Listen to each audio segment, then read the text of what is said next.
Hola, ¿qué tal compañeros? Muy buenas tardes, con el gusto de saludarlos nuevamente a través de este medio, deseándoles lo mejor y solo lo mejor así sea. Hoy vamos a continuar con nuestras clases de Sagrada Escritura en la materia del Evangelio según San Lucas. Es nuestra segunda clase en esta materia para que nos vayamos pues ubicando. Ya cada uno de ustedes de manera física tiene su manual, así que vamoslo ubicando y vamos a comenzar prácticamente en la página, ahorita les digo rápidamente, en la página número 10 es donde vamos a comenzar nosotros, en la página número 10 de tu manual, para que lo vayas pues ubicando. Página 10 del Evangelio según San Lucas en tu manual. Y bueno, pues vamos a encomendarnos al Señor de una manera muy especial. Hay tantas necesidades que tenemos y tanto por qué agradecer al mismo tiempo, pues vamos a encomendarnos al Señor diciendo todos en el nombre del Padre, del Hijo y del Espíritu Santo. Amén. Señor, mira con bondad la fidelidad de tu pueblo y concédenos que por los méritos e intercesión de la Santísima Virgen María, obtengamos los dones de tu gracia en la vida presente y la salvación eterna en el cielo. Por nuestro Señor Jesucristo, tu Hijo, que vive y reina contigo en la unidad del Espíritu Santo y es Dios por los siglos de los siglos. Amén. Pues bien, vamos a comenzar en la página 10 de nuestro manual, no sin antes hacer un pequeño recordatorio sobre lo que venimos estudiando del Evangelio de Lucas. Referente al Evangelio, tengo un libro aquí, es un libro electrónico que fue editado por la Verbo Divino, cuya autora es Isabel Gómez Acebo. Esta autora, en este comentario que hace el libro del Evangelio de Lucas, me llama la atención porque nos deja en claro algo muy importante con relación a lo que sería el contexto del libro que vamos a estudiar.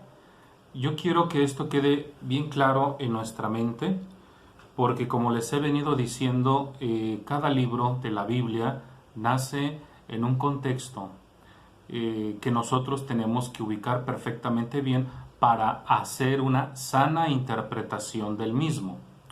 Así que miren, aquí en la página número 7 dice rápidamente, les comparto, dice: la comunidad donde nace el Evangelio. Toda obra literaria tiene un contexto en el que nace. Este puede ser muy diverso, ya que su telón de fondo puede ser la guerra, el deporte, la liturgia, el trabajo. Pero en cualquiera de estos escenarios, el escrito no es la creación de un solo individuo, sino que crece en el seno de una comunidad. Esto que yo acabo de leer para mí es muy importante porque entonces nos da una pista clave. ¿Qué quiere decir esto? Que en la medida que yo comprenda el contexto en el que nace pues este documento, es en la misma medida que yo voy a ir comprendiendo todo el libro. Más aún, en base al contexto y a los destinatarios, en este caso del Evangelio de Lucas, va a depender mucho también la estructura que le vaya a dar el autor del Evangelio. O sea, esto va de la mano. Primero, entonces, diríamos, hay que ubicar el contexto en el que se está desarrollando esa comunidad. Porque si bien es cierto, todo el mundo antiguo, particularmente en ese periodo que estamos, que es en el periodo de Jesús, posterior a la resurrección, prácticamente están dominados por un contexto sociocultural muy marcado, que sería en este caso pues la cultura grecorromana, pero eso no quiere decir que todo el mundo estaba bajo un mismo contexto religioso, social, no. Es decir, no era la misma situación que se vivía, por ejemplo, en Italia, a la que se vivía, por ejemplo, en Asia Menor, o la que se vivía, por ejemplo, en Jerusalén. Por supuesto que eran realidades muy distintas. Por eso, aunque están bajo el mismo contexto sociocultural, no precisa que cada comunidad esté viviendo las mismas circunstancias. Esto es muy importante. Por eso me pareció oportuno recordar lo que nos dice esta autora. Repito, toda obra literaria tiene un contexto en el que nace. Este puede ser muy diverso, ya que su telón de fondo puede ser la guerra, el deporte, la liturgia o el trabajo. Pero en cualquiera de estos escenarios, el escrito no es la creación de un solo individuo, sino que crece en el seno de una comunidad. Bueno, esto lo digo porque en la página número 10, sí, porque en la página 9 nosotros ya dejamos en claro pues qué es la estructura del Evangelio de Lucas. Y la estructura del Evangelio de Lucas naturalmente obedece al propósito del autor y sobre todo a las condiciones en las que se encuentra la comunidad de la que estamos hablando. Yo creo que esto ya nos debe de quedar bien claro porque en la primera clase que dimos sobre el Evangelio de Lucas vimos todos los aspectos referentes a los destinatarios. Miren, de todas maneras voy aquí a abrir en la computadora el Evangelio, que lo tengo aquí de manera electrónica para que podamos recordar un poquito lo que vimos la semana pasada y no pues estemos por ahí como confundidos. Vimos en la página número 3 de tu manual lo que fue una introducción general. ¿Qué fue lo que vimos? El primer punto fue con relación al autor. Para nosotros a estas alturas ya quedó claro que el autor del Evangelio de Lucas no es aquel que fue compañero de Pablo. Esto sí tiene que quedar bien claro. Yo creo que el 99,9% de los especialistas en la actualidad, esa es su expresión. No podemos confundir a Lucas, compañero de viaje de Pablo, según el libro de Hechos de los Apóstoles, con el autor del Evangelio. Y luego, también vimos el lugar, el tiempo y los destinatarios. Con relación al lugar, también el 99,9% dice que se escribió en Antioquía de Siria. El tiempo, ya dijimos que es posterior al año 70, estaríamos moviéndonos entre el 80 y el 90 después de Cristo. También este dato es muy importante. ¿Por qué razón? Porque bueno, sin lugar a dudas debió de haber un cambio definitivo después del 70 con la destrucción del templo de Jerusalén. Y evidentemente pues a nosotros nos interesa saber qué pasaba con la primitiva iglesia cristiana. Definitivamente debió de haber experimentado también un cambio muy importante. Y luego, con relación a los destinatarios, tenemos entonces como en primer lugar a una comunidad judeocristiana. ¿Qué quiere decir? Una comunidad que proviene del judaísmo, pero también un gran número ya de gentiles en este caso. Ahora, aprovechando que esto que yo les acabo de decir con relación a los destinatarios, es decir, por un lado tenemos a judíos y por otro lado tenemos a gentiles y también a paganos, pues hay que tener en claro este vocabulario.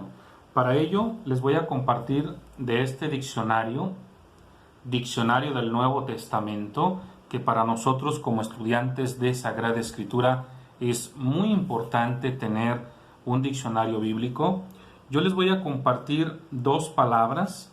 La palabra gentil, vamos a buscar esta palabra, qué significa la palabra gentil, y la palabra pagano, para que lo tengamos en claro. Aquí nos dice en la página 230 de este diccionario, les comparto el significado de la palabra gentil. Viene del latín gentes, es decir, naciones. En hebreo, los goyim. En griego, etniokoi, nombre dado por los judíos a los no judíos y luego por los cristianos a los no cristianos. Repito, nombre dado por los judíos a los no judíos y luego por los cristianos a los no cristianos. Eso significa la palabra gentiles o gentil. No es, por supuesto, como lo acabas de escuchar, la apreciación que tenemos nosotros en la actualidad a esta palabra. Si nosotros decimos, ay, es que es muy gentil, estamos hablando que es muy atento, pero ese significado no coincide con el que yo estoy hablando. O sea, en aquella época, estamos en los tiempos bíblicos, se les llamaba gentiles, pues aquellos que no eran judíos, y gentiles aquellos que tampoco eran cristianos. Ahora, vamos a otro vocabulario, a la palabra pagano, porque son palabras que vamos a escuchar muy comúnmente en nuestro estudio de Sagrada Escritura. Vamos a buscarla, esta palabra también, palabra pagano. Aquí está. Del latín paganus, que significa campesino, designación de los no cristianos cuando debieron retirarse a un distrito rural, es decir, pagus, a consecuencia de la expansión del cristianismo en el mundo romano. El término designa al no judío, entonces es como un sinónimo, gentil, pagano. Los paganos se distinguen del pueblo elegido en que no conocen a Dios, pero esto no impide que se les ponga como ejemplo. También ellos son conducidos a Dios e incluso llamados a la fe. La distinción judíos-paganos perdura durante la existencia de la Iglesia, que anticipa su reconciliación. Bueno, estoy dándoles el término de esas dos palabras que van a ser muy comunes para nosotros, el término de gentiles o el término de paganos. Esto es porque estoy recordando un poquito lo que vimos en nuestra primera clase del Evangelio de Lucas. El autor, lugar, tiempo y destinatarios. Y también vimos las fuentes de Lucas y la intención de la obra lucana. Bueno, con relación a las fuentes, es muy importante. Yo ya les mandé por ahí un pequeño esquema de cómo posiblemente bebió las fuentes el autor sagrado. Volviendo al libro de Isabel Gómez Acebo, que tengo por aquí, hay un esquema que se los compartí, pero también aquí aparece para que tengamos bien claro quiénes fueron las fuentes de las que bebió el autor sagrado del Evangelio de Lucas. En el esquema tenemos de arriba hacia abajo 1, 2 y 3. En el número 1 tenemos tradiciones orales sueltas en arameo y griego. Esa sería una fuente, diríamos, de la que bebió Lucas. Número 2, primeros escritos y colecciones. Esto es lo que se conoce como la llamada fuente Q. Es una palabra, es la inicial de una palabra alemana que es Quell, que significa fuente. Y la otra fuente que tenemos también, que pudo haber influido en Lucas, fue Marcos. Entonces prácticamente estaríamos hablando de tres fuentes. La fuente Q, la fuente de Marcos y una primera fuente que se conoce, o al menos aquí en el manual, el padre nos la presenta con una L, que podría ser una fuente laica, la fuente laical. Bueno, estoy recordando un poquito, repito, lo que vimos en nuestra primera clase del Evangelio de Lucas. Y luego también vimos algunas características literarias y teológicas que pretende el autor sagrado. Bueno, que quede claro. El escritor del Evangelio de Lucas naturalmente tiene un propósito bien definido, y ese propósito que él pretende desarrollar a lo largo de su obra va a depender mucho de los destinatarios que tiene enfrente, por supuesto, y las condiciones que presenta la comunidad a la que él se dirige. Por eso, ahora, en la página número 7, nosotros tenemos ahí la estructura y el contenido del Evangelio. Son varios autores de diferentes libros que yo he leído con relación a Lucas. Varios hacen una estructura del Evangelio. Por ejemplo, aquí el manual que tenemos está dividido, podríamos decir, en 6 partes, tomando en consideración una como el prólogo y la última como el epílogo. Ahí tendríamos nosotros prácticamente 7 secciones. Hay quien divide incluso el Evangelio en 3 partes, hay quien lo divide en 2 partes, en fin. Pero lo que nosotros tenemos ahí es una estructura un tanto más desarrollada para que nosotros podamos estudiarla de manera más clara. Dicho esto, ahora voy a lo que nosotros tenemos que estudiar el día de hoy, que sería prácticamente la página. Me voy a brincar hasta la página número 10. Porque la página 8 y la página 9, lo que vamos a encontrar aquí son algunas orientaciones con relación a la lectura, el estudio y oración del texto. Esto pues se nos invita a hacerlo de manera grupal o de manera personal. Naturalmente, pues como no estamos en nuestro salón de clases, es muy difícil hacer el trabajo en equipo. Sin embargo, bueno, se nos propone aquí un método de estudio y de lectura del Evangelio. Y en la página número 9, pues prácticamente tenemos la propuesta que se nos hace de manera personal. Bueno, esto lo voy a brincar y nos vamos de lleno a la página 10. Ya en la página 10 nos encontramos con la explicación de lo que sería el prólogo. El prólogo del Evangelio de Lucas sería del capítulo 1, versículos del 1 al 4. Eso sería el llamado prólogo.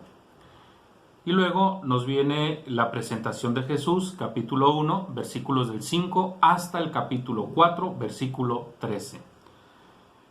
Nosotros prácticamente vamos a estudiar hasta el capítulo 2 del Evangelio de Lucas el día de hoy, para que lo vayamos considerando.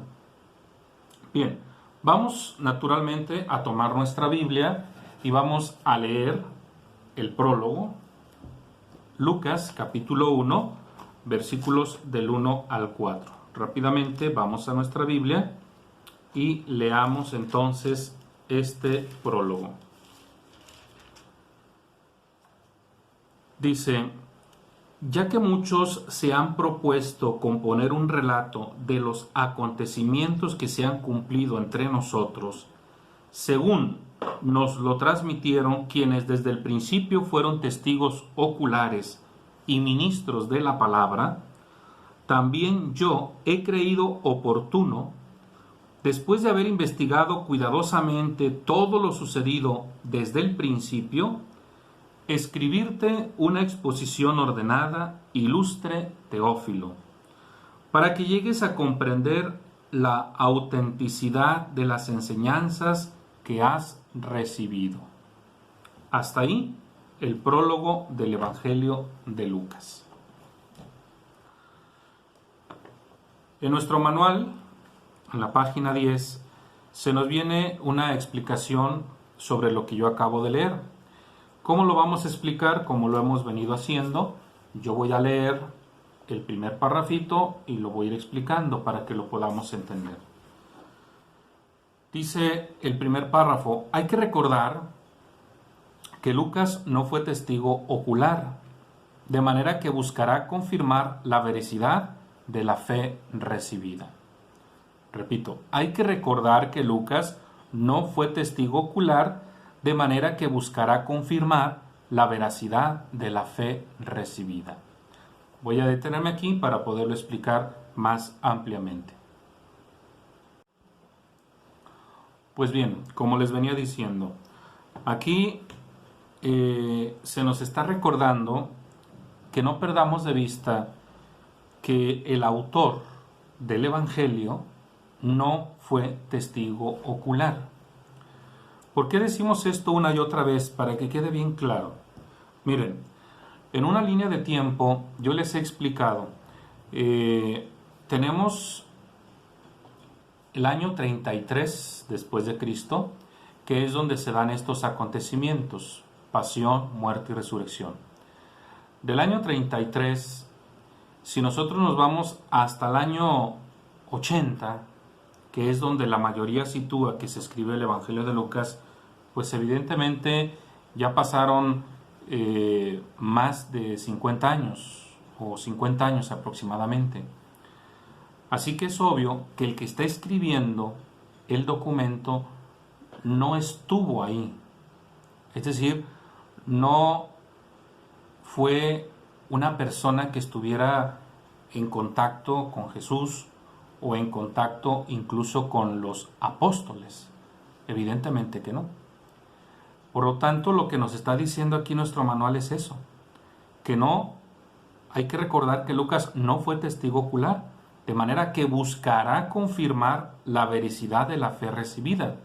Es decir, que estamos ante un historiador, alguien que va a indagar, alguien que va a investigar esos acontecimientos. Dice el siguiente punto: por ello, procurará seguir una metodología, entre paréntesis dice, en cuanto que señala que lo hará con mucho cuidado. Es decir, que va a llevar a cabo un método de investigación, buscando en primer lugar a los testigos oculares. En primer lugar, entonces, buscar a los testigos oculares. ¿Quiénes? Pues, imagínense ustedes a este autor sagrado, pues a lo mejor yendo a buscar pues aquellos primeros, no primeros discípulos, sino a los de la segunda generación, aquellos que de alguna manera pues conocieron de manera directa a Pedro, por ejemplo, porque estos serían gente que tendría información muy valiosa, entonces sería a los primeros. Segundo lugar, consultando la fuente Q, de la que ya hablé, y las demás fuentes de información. Aquí lo tenemos entre paréntesis como una L, sería la fuente laical. Eso es muy importante que lo entiendas, porque a partir del capítulo 9, si no me equivoco, hasta el capítulo 19, estamos hablando de casi 10 capítulos del Evangelio de Lucas.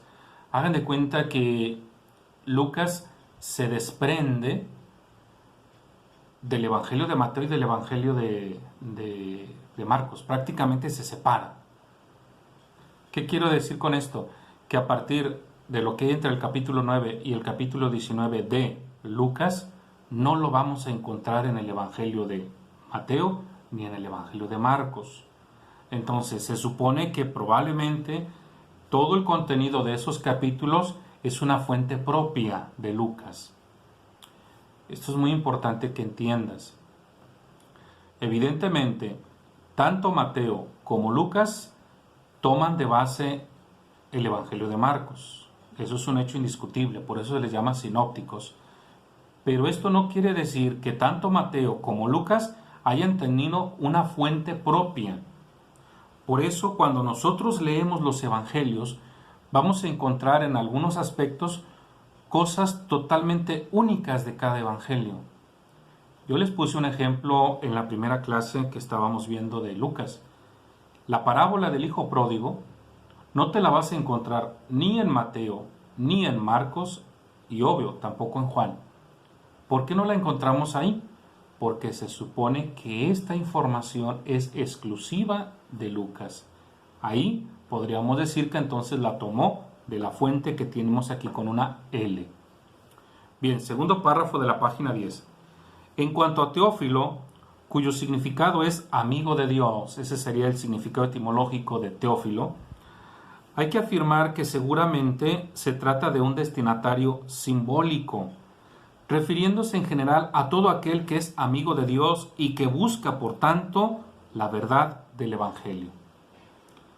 Bueno, esta es una hipótesis, porque en el segundo párrafo dice: al calificarlo de ilustre, algunos piensan que en verdad se trate de algún personaje, dado que en otras partes de la obra lucana, por ejemplo en Hechos de los Apóstoles, que sería la segunda parte del Evangelio de Lucas, con ese título se refiere a personajes reales.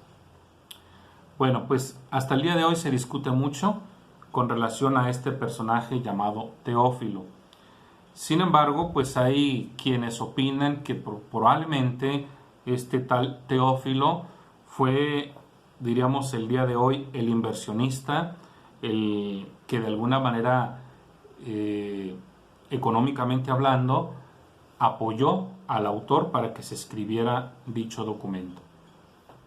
Pero lo que nos queda claro, que sea quien fuere Teófilo, sin lugar a dudas se trata de alguien que ya por lo menos ha dado sus primeros pasos en el cristianismo, porque el mismo prólogo dice cuál es la intención del escrito, para que éste, es decir, Teófilo, pueda disipar todas sus dudas con relación a la fe que ya profesa.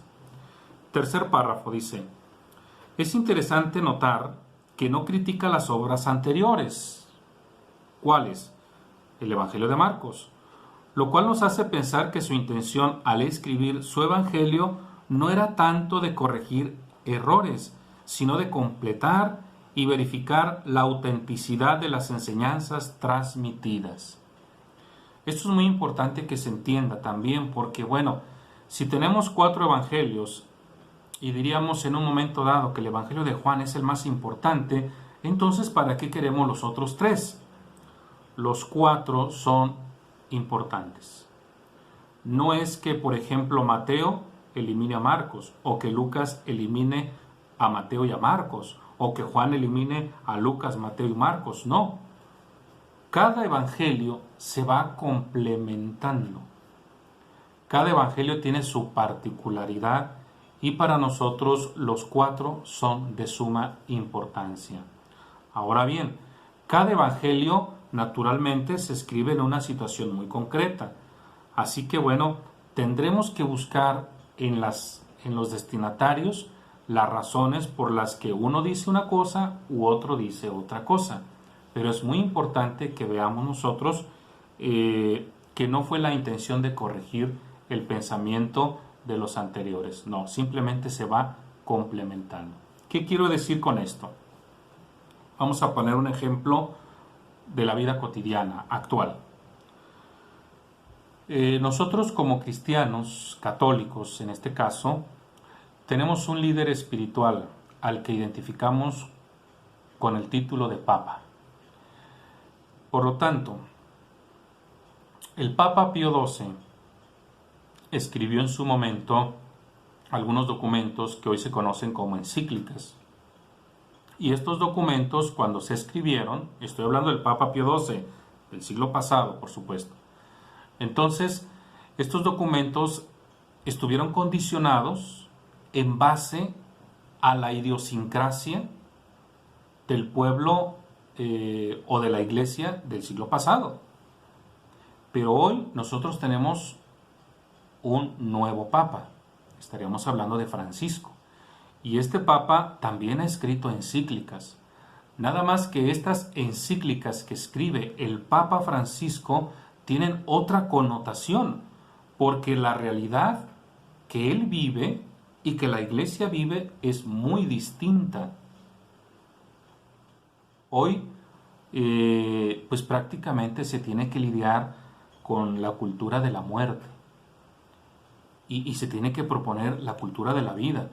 Entonces, esto no quiere decir que no se hacía presente en el siglo pasado, sí, pero no se había visto tan marcado como el día de hoy. Por eso, cuando estudiamos las encíclicas, nosotros ahí nos damos cuenta, por el mero estudio que se le hace a una encíclica del siglo pasado, cuáles eran los problemas que ya que venían manifestando la iglesia del siglo pasado. Y la iglesia del siglo presente, los problemas que está presentando también son muy reales. Por eso los documentos difieren en cuanto a sus destinatarios. Esto es lo que yo quiero dejar en claro con relación a los evangelios. Ahora, que sirva también este prólogo del Evangelio de Lucas también para aclarar otro aspecto. El autor sagrado tiene en mente, porque vive inmerso en una cultura que ya dijimos es una cultura sobre todo helenística, en la que las mitologías abundaban, y por supuesto queda clarísimo que el pueblo de aquella época, las comunidades de aquella época, en base a esa cultura grecorromana, tienden mucho a los mitos, y muchos precisamente de sus dioses o ídolos de alguna manera están tomados de una mitología. Entonces, vean lo que pretende el autor sagrado con este prólogo: dejar en claro que la figura de Jesús, que la persona de Jesús no es un mito, sino que es un hecho histórico y que él pretende explicarlo de una manera ordenada. Por eso estamos ante alguien que se tomó un cuidado especial para describirnos la historia de un personaje real, no mitológico. Entonces, que sirva también la explicación de este prólogo del Evangelio de Lucas. Y ahora vamos al siguiente punto. En la página 10 dice presentación de Jesús, capítulo 1, versículo 5 hasta el capítulo 4, versículo 13. Aquí ya abarcamos prácticamente 4 capítulos, de los cuales hoy nada más nos vamos a abocar a los 2 primeros. Se nos cuentan básicamente 3 eventos, dice aquí. Primero, el anuncio del nacimiento de Juan y de Jesús. Segundo, el nacimiento de Juan y de Jesús. Y el tercero, la primera actividad de Juan y de Jesús. Entonces, estamos ante como se le llama en el estudio de la Sagrada Escritura, estamos ante un díptico, o sea, 2 partes, 2 vidas paralelas, Juan y Jesús. Vamos entonces a leer prácticamente nosotros ahorita el Evangelio de Lucas. Ahora voy al capítulo 1, versículos del 5 hasta el 25. Vamos a leer nuestro Evangelio. Dice: en tiempos de Herodes, rey de Judea, hubo un sacerdote llamado Zacarías del grupo sacerdotal de Abdías, casado con una mujer de la descendencia de Aarón, llamada Isabel. Ambos eran irreprochables ante Dios y seguían escrupulosamente todos los mandamientos y preceptos del Señor. Pero no tenían hijos porque Isabel era estéril y los dos eran ya de edad avanzada. Estaba un día Zacarías ejerciendo el servicio sacerdotal tal como le correspondía por turno a su grupo. Según el rito sacerdotal, le tocó en suerte entrar en el santuario del Señor a ofrecer el incienso. Todo el pueblo estaba orando fuera mientras se ofrecía el incienso. Y el ángel del Señor se le apareció de pie a la derecha del altar del incienso. Al verlo, Zacarías se asustó y tuvo miedo, pero el ángel le dijo: no temas, Zacarías, tu petición ha sido escuchada. Isabel, tu mujer, te dará un hijo al que pondrás por nombre Juan. Te llenarás de gozo y alegría, y muchos se alegrarán de su nacimiento, porque será grande ante el Señor. No beberá vino ni licor, quedará lleno del Espíritu Santo desde el seno de su madre, y convertirá a muchos hijos de Israel al Señor su Dios. Será el precursor del Señor, con el espíritu y poder de Elías para reconciliar a los padres con sus hijos, para inculcar a los rebeldes la sabiduría de los justos y para preparar al Señor un pueblo bien dispuesto. Zacarías dijo al ángel: ¿cómo sabré que así sucederá? Porque yo soy viejo y mi mujer avanzada en años. El ángel le contestó: yo soy Gabriel, que estoy en la presencia de Dios y he sido enviado para hablarte y darte esta buena noticia. Pero tú te quedarás mudo y no podrás hablar hasta que tengan lugar estas cosas, por no haber creído en mis palabras, que se cumplirán a su tiempo. El pueblo, entre tanto, estaba esperando a Zacarías y se extrañaba que tardara tanto en salir del santuario. Cuando salió no podía hablarles y comprendieron que había tenido una visión en el santuario. Él les hacía señas porque se había quedado mudo. Cumplidos los días de su ministerio litúrgico, regresó a su casa. Algún tiempo después concibió su mujer Isabel, que no salió de casa durante 5 meses, y decía: al hacer esto conmigo, el Señor me libró del desprecio de la gente. Palabra del Señor. Bien, conviene aclarar que el templo de Jerusalén por aquellos años pues era muy importante para el pueblo judío, y dada su importancia había que estar prácticamente al cuidado de una serie de sacerdotes y de ayudantes de los sacerdotes, en este caso de los levitas. Yo les voy a adjuntar un apunte para que ustedes puedan entender cuántos grupos había de sacerdotes y cada grupo en qué tiempo le tocaba asistir al templo, porque evidentemente Zacarías pertenece a un grupo, al grupo de Abdías. Y bueno, para que más o menos entiendas cómo estaban distribuidos los grupos sacerdotales para que pudieran atender el templo. Eso es muy importante que también lo conozcamos. Yo les voy a adjuntar ese apunte para que lo puedas ver y lo podamos comentar en nuestras clases. Bien, vuelvo a la página 10. Viene la reflexión. Lo primero que resalta en el esquema es el paralelismo entre Juan y Jesús. Lucas siempre hace notar la superioridad de Jesús sobre Juan, por lo tanto, la del Nuevo Testamento sobre el Antiguo Testamento. En esta sección, Lucas quiere resaltar el hecho de que Jesús cumple las promesas y se inaugura una época nueva. Son capítulos fundamentalmente cristológicos. Subrayemos esto. Son capítulos fundamentalmente cristológicos. ¿Qué quiere decir esto? Que el autor sagrado, de manera magistral, quiere resaltar la figura de Cristo. Cristo tiene que sobresalir. ¿Por qué es importante esto para el autor sagrado? Por un hecho que vamos a descubrir ahorita y vamos a dejar en claro. Si nosotros vemos y ponemos en paralelo los 4 evangelios, no nada más los sinópticos, sino aquí vamos a hablar de los 4 evangelios, nos vamos a dar cuenta de un detalle muy interesante que incluso tú te puedes dar a la tarea de investigarlo con mucha calma. Lo que yo quiero decir es lo siguiente. El Evangelio de Juan, en el prólogo, voy al Evangelio de Juan, voy al prólogo.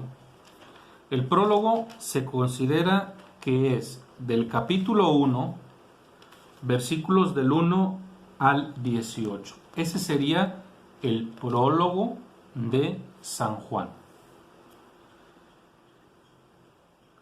Dice el versículo 6, 7 y 8.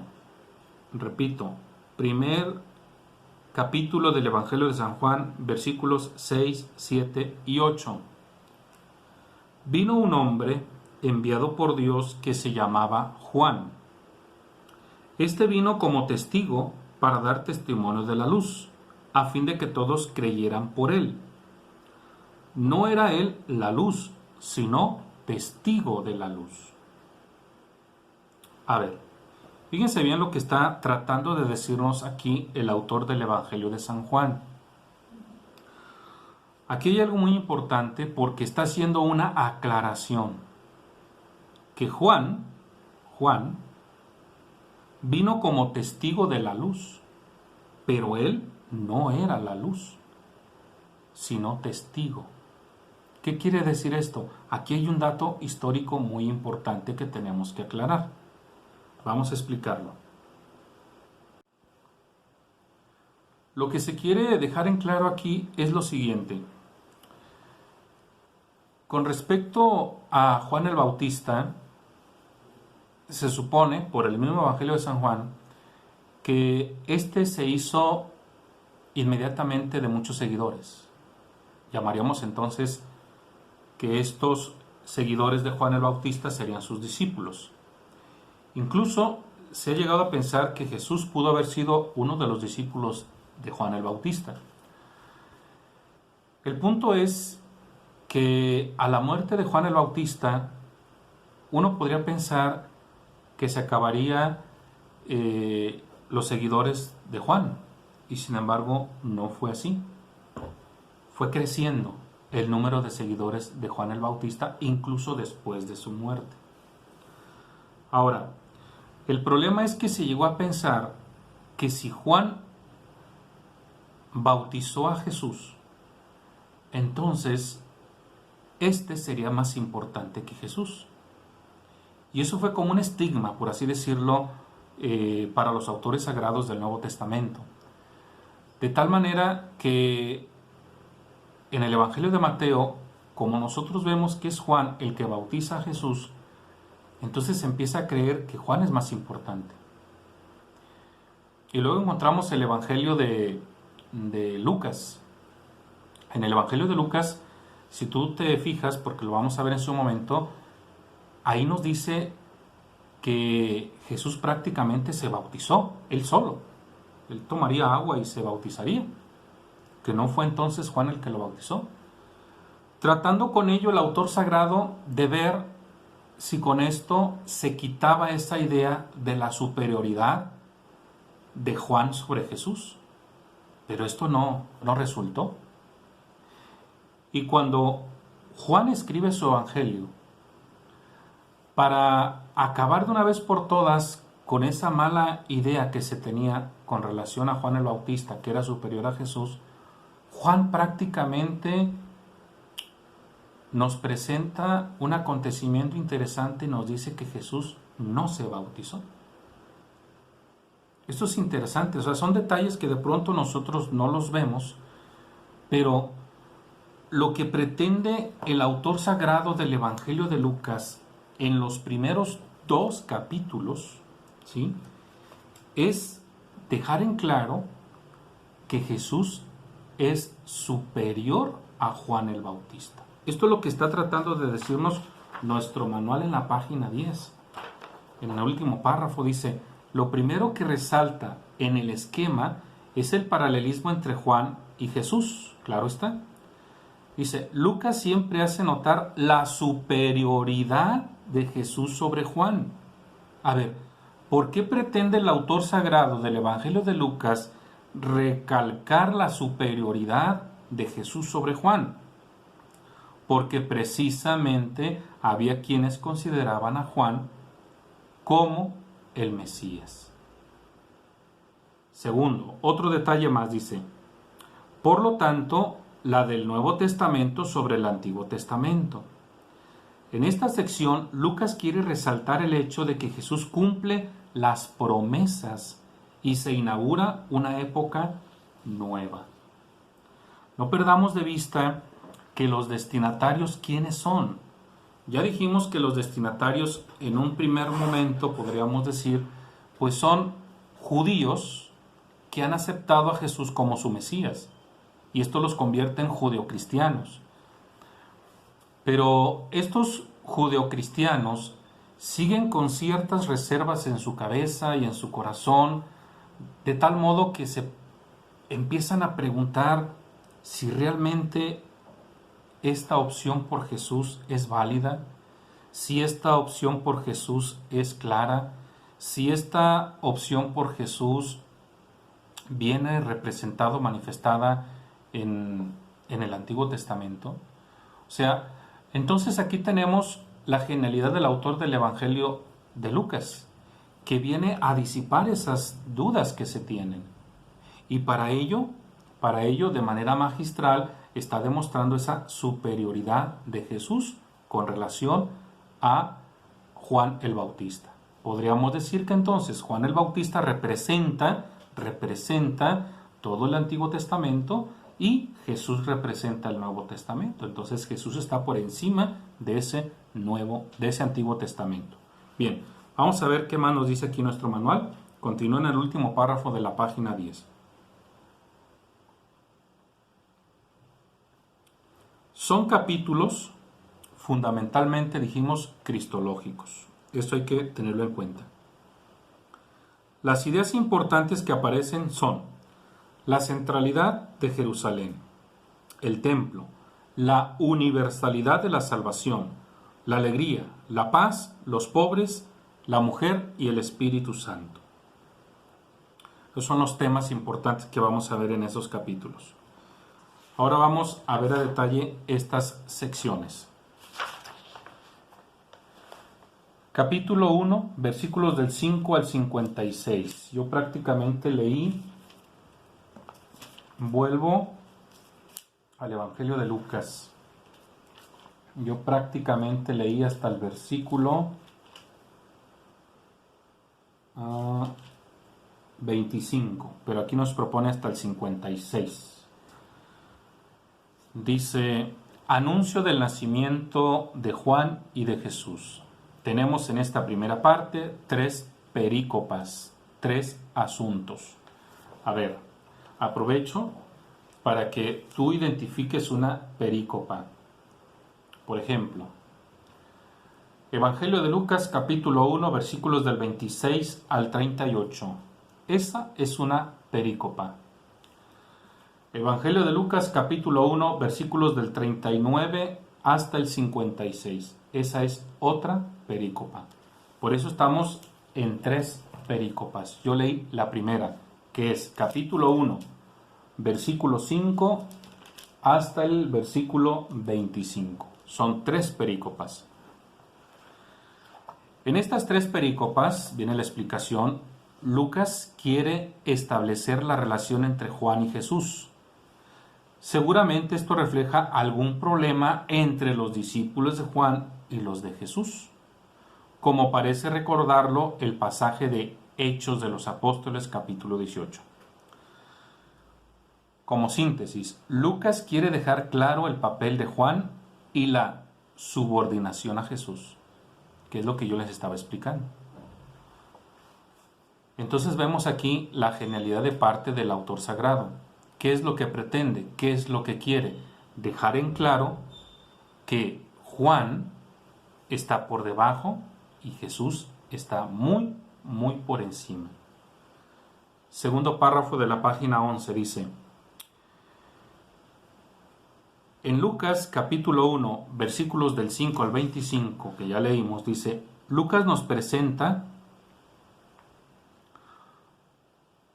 Lucas nos presenta a Juan la plenitud del Espíritu, es decir, un profeta encarnando al profeta Elías, precursor del Mesías. Queda así patente su misión mesiánica. A ver, yo creo que aquí nos podemos confundir un poquito, pero lo voy a dejar en claro, porque aquí va como para unos destinatarios más particulares, que son los judeocristianos. En la cultura judía sobre todo, el concepto de el Mesías se va intensificando cada vez más y más a partir del siglo III, siglo II y siglo I antes de Cristo. Se va como intensificando. De tal manera que ese concepto de Mesías para los tiempos de Jesús y para los tiempos de los autores del Nuevo Testamento ya está bien, bien claro. Pero hay un detalle, que para que esto se dé, primero tiene que venir Elías el profeta. Ese Elías del que se nos habla pues en los libros de Samuel. Por lo tanto, este Elías que fue arrebatado al cielo, tiene que regresar. Y una vez que regrese Elías el profeta, entonces vendrá el Mesías. Esto por supuesto lo vamos a ver en Mateo. Y esto nos lo está presentando ya Lucas. No pierdas de vista las fuentes del autor del Evangelio de Lucas. No pierdas de vista esto, es muy importante. ¿Quiénes fueron las fuentes del autor del Evangelio de Lucas? Primero, ya dijimos, Marcos. Segundo, la fuente Q. Y tercero, la fuente laica. Por lo tanto, la fuente Q suministra información tanto a Mateo como a Lucas. Por eso son parecidos. Entonces, en ese orden de ideas, se tiene la concepción de que, porque lo está tomando de Mateo, de que prácticamente Juan Bautista encarna, figura a Elías. Entonces, queda claro que Juan el Bautista no es el Mesías. Juan el Bautista es el precursor del Mesías. Esto es lo que está diciendo aquí en la página 11, en el párrafo, diríamos el cuarto, dice, en el capítulo 1, versículos del 5 al 25, Lucas nos presenta a Juan con la plenitud del Espíritu, es decir, un profeta, y encarnando al profeta Elías. El profeta Elías, que en la cultura hebrea, judía, sería el precursor del Mesías. Queda así patente su misión mesiánica. Ahora bien, dice, el hecho de que Isabel se oculte, porque si ustedes recuerdan, leímos que Isabel, dice, se quedó oculta en su casa, dice, no salió de su casa durante 5 meses, esto lo dice el capítulo 1, versículo 24, por eso dice aquí, el hecho de que Isabel se oculte indica que esperaba una revelación de Dios, que se da precisamente con el nacimiento de Juan. En la segunda perícopa, que va del capítulo 1, versículos del 26 al 38, dice, notamos el contraste del anuncio entre el nacimiento de Juan y el de Jesús. El de Jesús, mucho más humilde, para recalcar el extremo de anonadamiento del Hijo de Dios. El pasaje está centrado en la figura de María. Todo sucede por obra del Espíritu Santo. Y en la tercera perícopa, que va del capítulo 1, versículos del 39 al 56, aparece María como la creyente que actúa. Hay un encuentro de 2 madres y un encuentro de 2 hijos. El Magnificat es, en primer lugar, una acción de gracias personal y luego una acción de gracias en nombre del pueblo de Israel. Bien, me voy a fijar en la perícopa que va del capítulo 1, versículos del 39 al 56 de la página 11. Dice, aparece María como la creyente que actúa. La figura de María en el Evangelio de Lucas también tiene su importancia.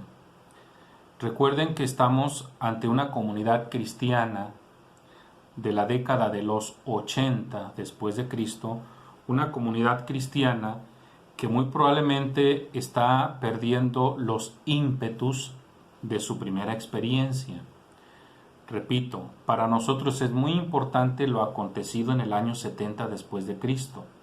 Después del 70, aquella primitiva comunidad cristiana se va a enfrentar al rechazo social y se va a enfrentar ante una hostilidad muy significativa. Por lo tanto, se corre el riesgo de que esta primitiva comunidad cristiana empiece a perder los ímpetus que venía teniendo. Y entonces la práctica sobre todo del cristiano, que es la entrega, que es el servicio, empieza a decaer.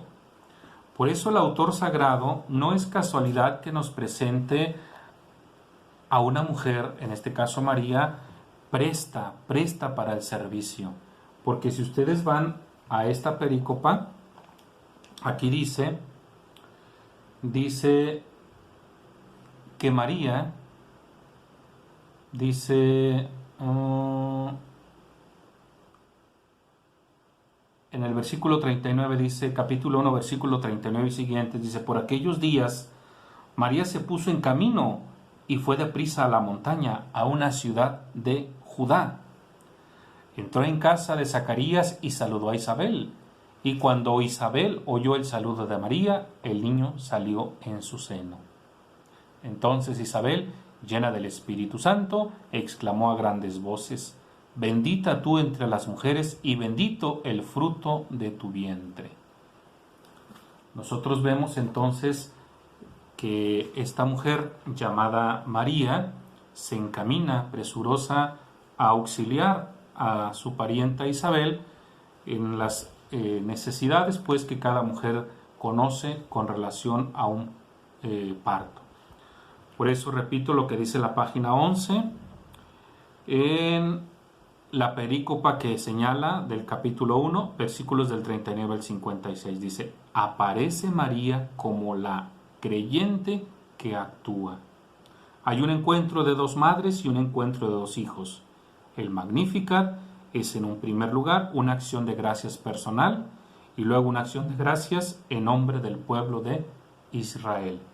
Un pueblo que debió reconocer sin lugar a dudas en el nacimiento de Jesús, el nacimiento del Mesías tan esperado por ellos, pero que lamentablemente no lo hicieron.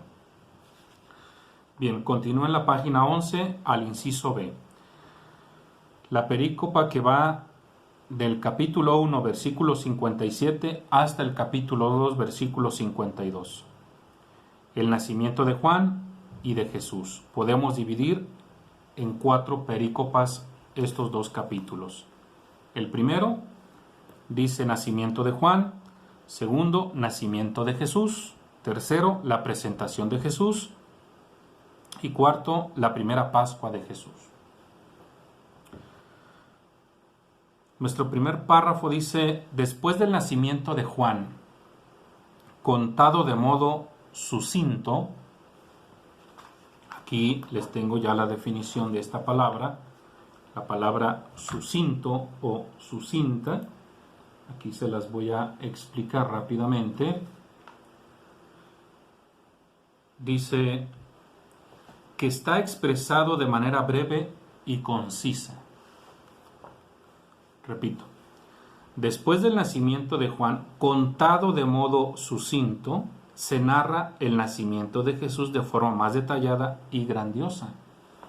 O sea, nuevamente la intencionalidad del autor, ¿cuál es? Dejar en claro la superioridad de Jesús sobre la figura de Juan el Bautista. Por eso dice nuestro manual, la idea teológica central es la fe en Jesús como el Mesías, Señor y Salvador.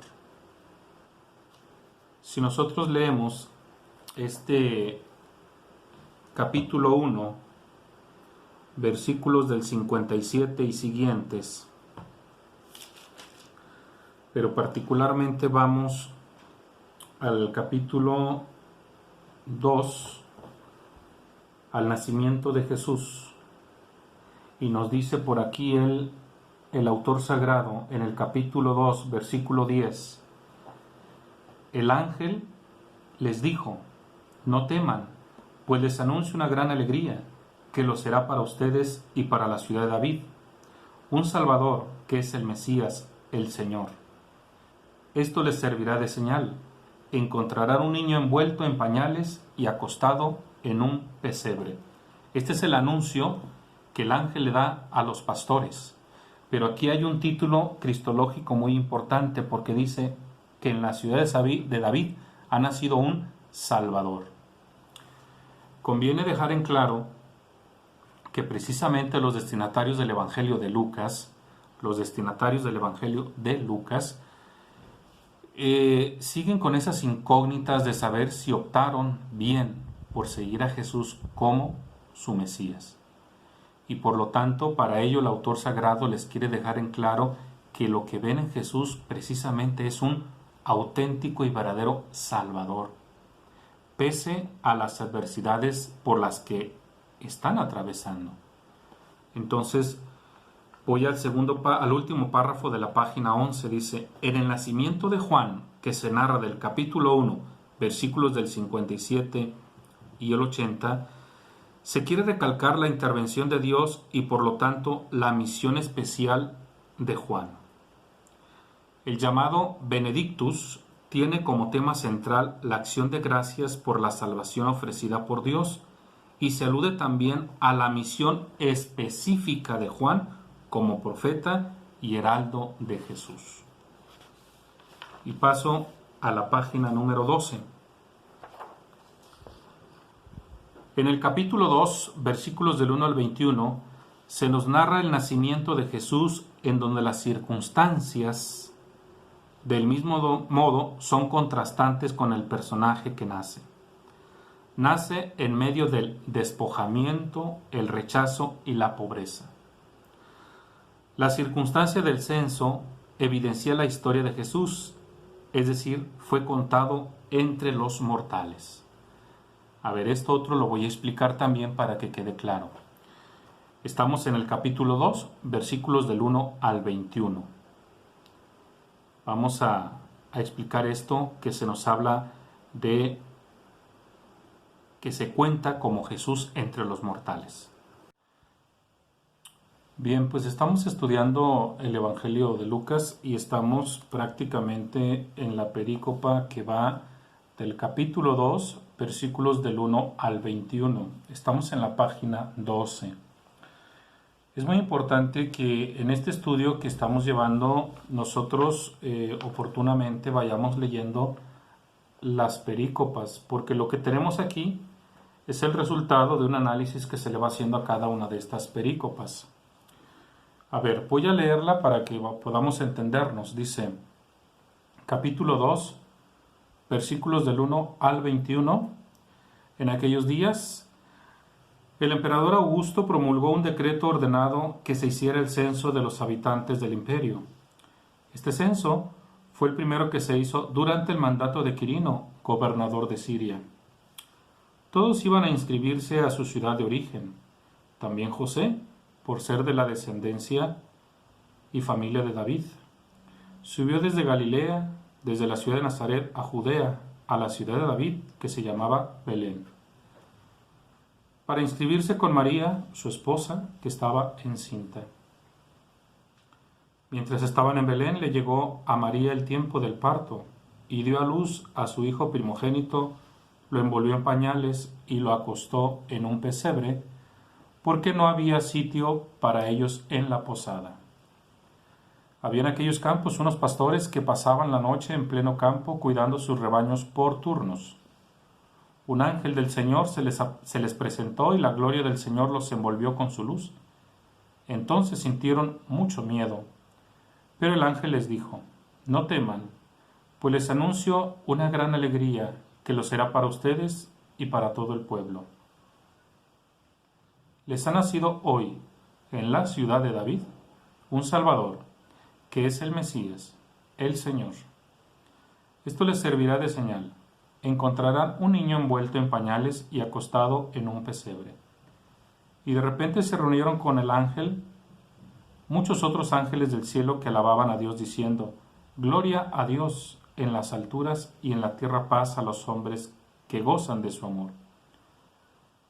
Cuando los ángeles regresaron al cielo, los pastores se decían unos a otros: «Vamos a Belén a ver esto que ha sucedido y que el Señor nos ha anunciado». Fueron deprisa y encontraron a María y a José y al niño acostado en el pesebre. Al verlo contaron lo que el ángel les había dicho de este niño.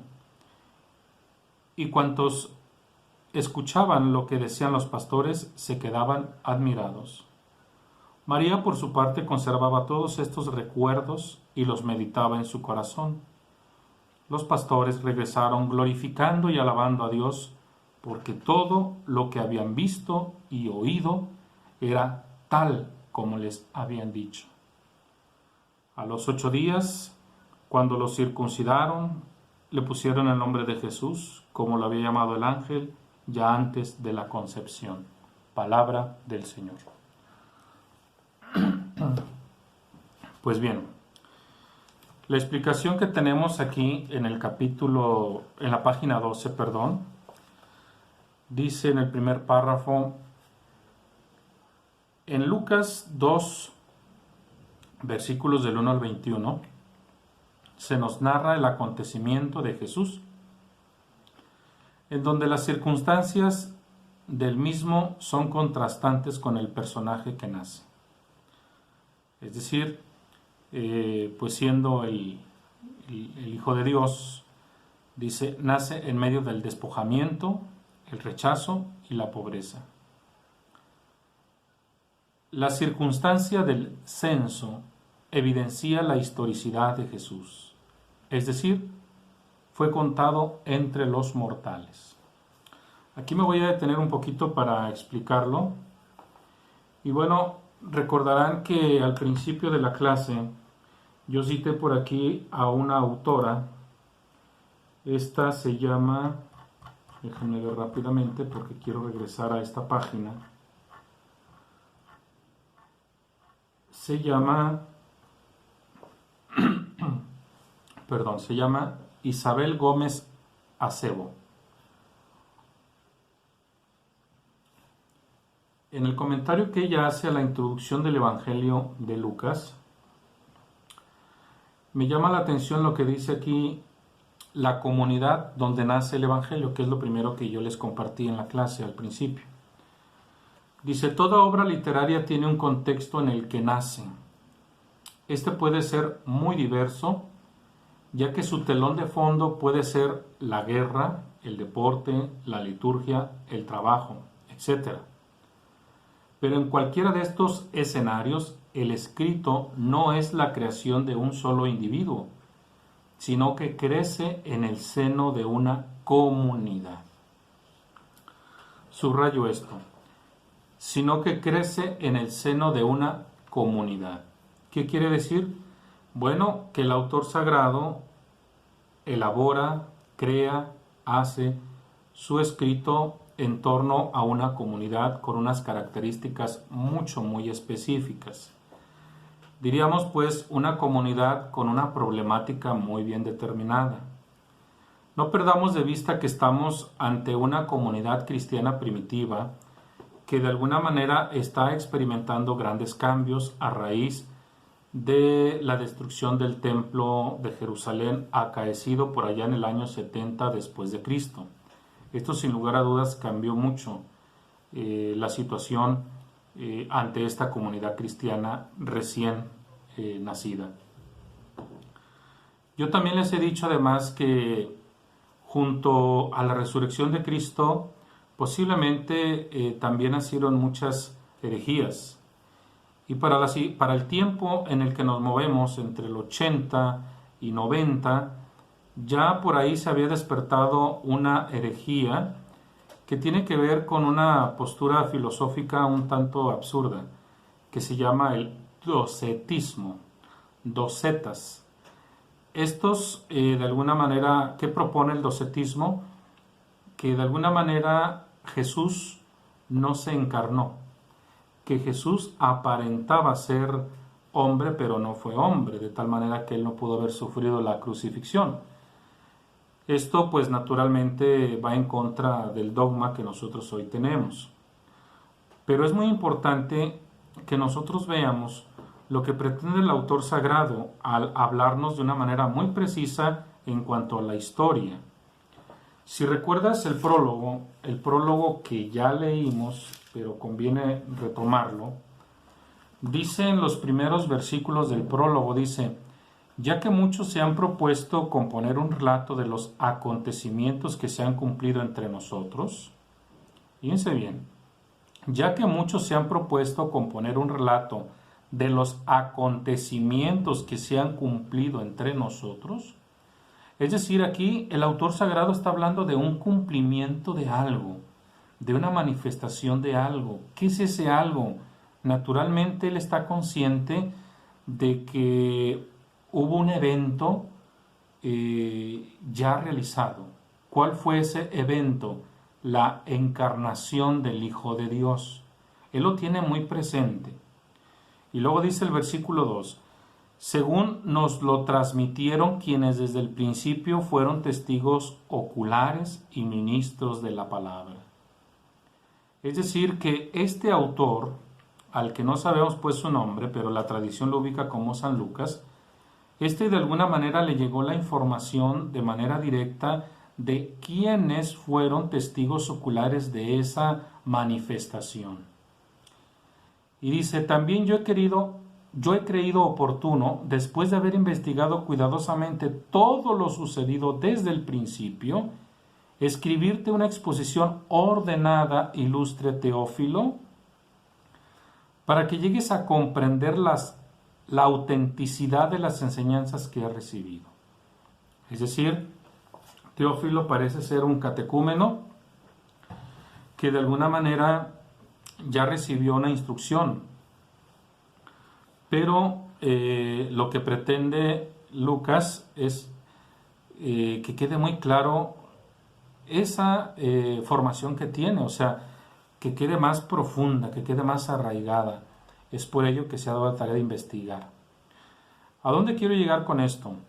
Bueno, que en ese periodo también ya se empezaba a dudar, como les vuelvo a decir, de la humanidad de Jesús. Por eso en la página 12 que estoy leyendo dice: la circunstancia del censo evidencia o pone en evidencia la historicidad de Jesús. Es decir, fue contado entre los mortales. O sea, no fue un invento, no fue un ser fantasmagórico, no fue un hombre de carne y hueso que fue contado como tal. Y luego dice: pero al mismo tiempo, bueno, aquí ya viene otro comentario, la revelación a los pastores pone en evidencia su divinidad. Es decir, en esta perícopa que yo acabo de leer, el autor sagrado de manera genial está combinando esas dos naturalezas de Jesús, tanto la humana como la divina. Y por último nos dice, la actitud de María y los pastores, al final de todo el acontecimiento, representan actitudes o nos muestran las actitudes, podríamos decir, que los cristianos tenemos que asumir en nuestra vida diaria. Aquí sería como la aplicación práctica, o sea, reconocer, pues, como dice el texto mismo, que estos pastores, una vez que constataron de que no fue mentira lo que se les había dicho por medio de estos ángeles, ya lo constataron, dice aquí el texto, dice: los pastores regresaron glorificando, alabando a Dios por todo lo que habían visto, por todo lo que habían oído, que era tal como se les había dicho. O sea, no se les engañó, no se les mintió, fue algo verídico y real. Bien, pues vamos a la última perícopa del capítulo 2, versículos del 22 al 40, que está dividida prácticamente en dos partes. La primera que va hasta el versículo 40 y la segunda que va hasta el versículo 52. La primera naturalmente nos habla de la presentación de Jesús al templo, porque dice aquí: cuando se cumplieron los días de la purificación prescrita por la ley de Moisés, llevaron al niño a Jerusalén para presentarlo al Señor. Bien, Hemos escuchado este pasaje más de una vez, sabemos perfectamente bien el desenlace, pero la explicación que nos da aquí en el manual es para que nosotros también lo tomemos en cuenta. Dice, al narrarnos la presentación de Jesús al templo, Lucas recalca, o sea, ¿qué pretende el autor sagrado? Por una parte dice el cumplimiento de las promesas salvíficas de Dios.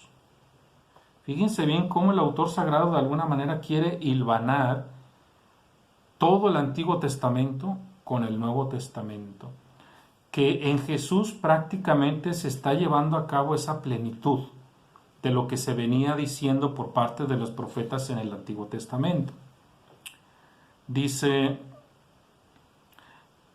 y por otra parte, el universalismo de tal salvación. Es decir, con la presentación de Jesús en el templo de Jerusalén, al autor sagrado le sirve para manifestar precisamente la participación de Dios en una salvación hacia los hombres, pero a los hombres en general. ¿Por qué? Porque para el autor sagrado queda claro que Jesús es Dios. Y entonces que este Jesús niño que es presentado al templo representa nada más y nada menos que la divinidad que vuelve al templo y toma como ese referente, porque de ahí partirá la salvación, pero una salvación universal. Y por último dice, Jesús es el Mesías a quien Dios ha enviado a salvar no solo a su pueblo, sino a todos los hombres, a partir de Jerusalén. Es decir, de ahí parte la salvación para todos. La última parte de esta perícopa, que va del versículo 41 al 52, dice, en la primera Pascua de Jesús, recordemos que era una de las fiestas obligadas para los judíos, tanto de Palestina como fuera de Palestina, en la que tenían que ir en peregrinación a Jerusalén. Pues aquí Lucas dice, resalta la relación de Jesús con el templo, concepto importante para Lucas como lugar exquisito de la presencia de Dios. La respuesta de Jesús a María refleja esa relación. ¿Cuál relación? Esa relación del Padre y el Hijo. Porque cuando le reclama María, por así decirlo, a Jesús del por qué ha hecho eso, ubiquemos, por eso les digo que tienen que leer la perícopa, cuando se regresa a la caravana, a su lugar de origen, advierten que no está Jesús. Y entonces María empieza a buscarlo. Y luego va a la caravana de varones y le dice a José, ¿no está el niño contigo? Y José dice, no. Entonces tienen que regresar a Jerusalén. ¿Y cuál es su sorpresa? Que encuentran a Jesús en el templo, platicando con los doctores de la ley. La respuesta de Jesús es la que encontramos aquí. Dice, ¿por qué me buscaban? ¿No sabían que yo debo ocuparme de los asuntos de mi Padre?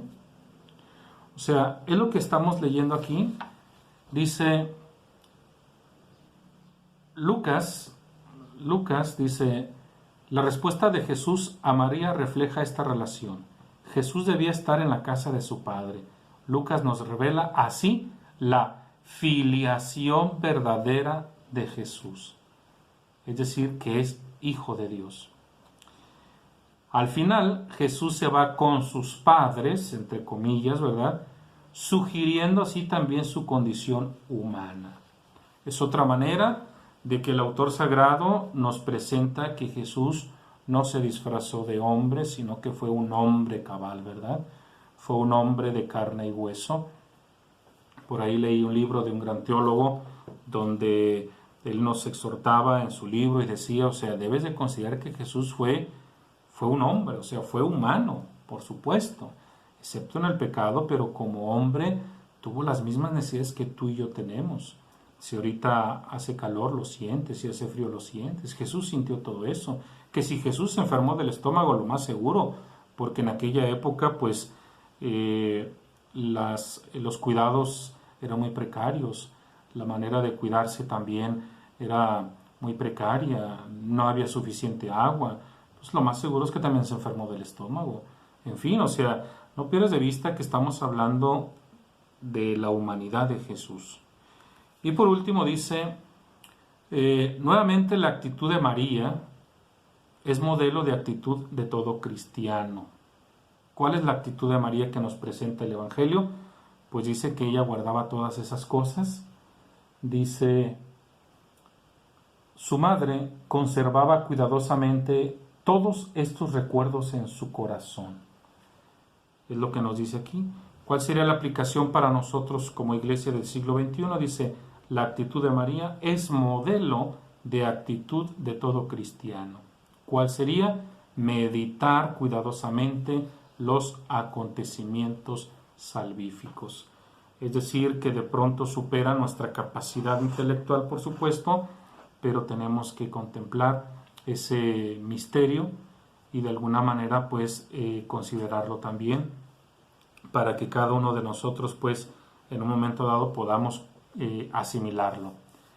Pues bien, vamos a dejarle hasta aquí. Repito, solo vimos los 2 primeros capítulos del Evangelio de Lucas. La próxima semana continuamos con el inciso C, que abarca otros 2 capítulos, de 3 al 4.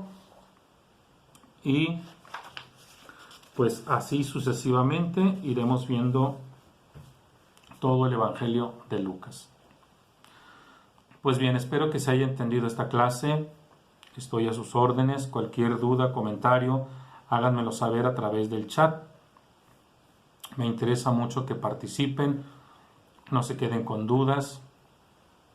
Tal vez esto no lo había dicho antes, pero bueno, sería importante por lo menos un cuestionario que hagan al final para ver qué tanto hemos asimilado, comprendido pues las clases que venimos tomando.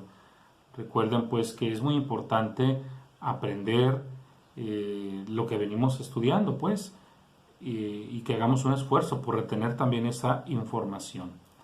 Bueno, pues no me despido, hasta la próxima edición, cuídense mucho.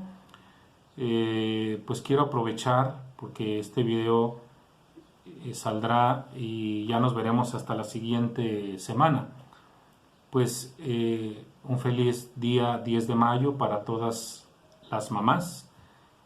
Pásensela de lo mejor y sobre todo pues agradeciéndole al Señor.